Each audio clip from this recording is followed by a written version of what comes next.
Hey, this is Craig, and we're taking a look at the HTC One VX. It's HTC's newest budget-friendly smartphone, and it features a 4.5-inch QHD Super AMOLED 2 display with a Snapdragon S4 dual-core chip clocked at 1.2 GHz and 1 GB of RAM. Overall, the VX is pretty typical for a budget-minded device. At only $50 on AT&T, it definitely won't burn a hole in your pocket, and it offers some impressive specs. The overall design of the phone is reminiscent of HTC's other devices in the One series.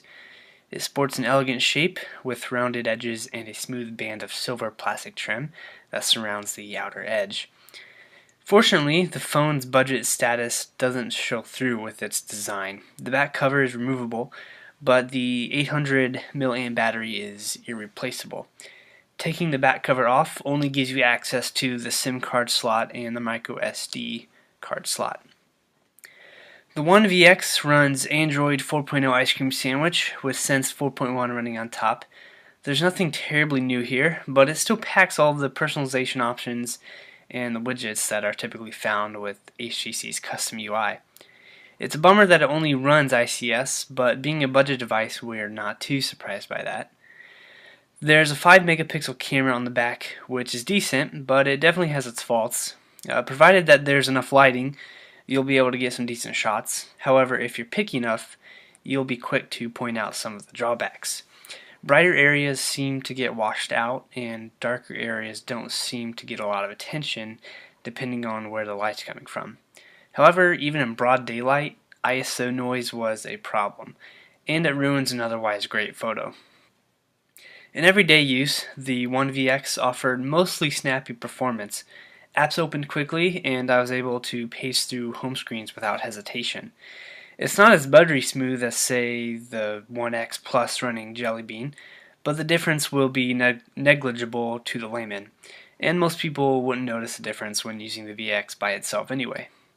Putting the phone through some real-world graphics testing in Asphalt 7 proved to be successful. Low frame rates were practically non-existent, which is something that I can't say with many other budget handsets. As far as the battery is concerned, I easily went almost 2 full days before the battery dipped below warning levels, and this was from casual web browsing and surfing Facebook and Twitter, while also checking email on occasion. On the second day, however, I ended up doing quite a bit of gaming and watching TV shows on Netflix. The battery took a larger hit that time around, but most users should be able to go all day on the battery without a problem. Overall, the One VX offers a balanced ratio between price and performance, and while it's classified as just a budget device, the VX will provide the experience of a top-tier handset. It looks and feels like a top-of-the-line HTC device, and it performs about as great as you expect from a flagship smartphone, with only a few minor setbacks.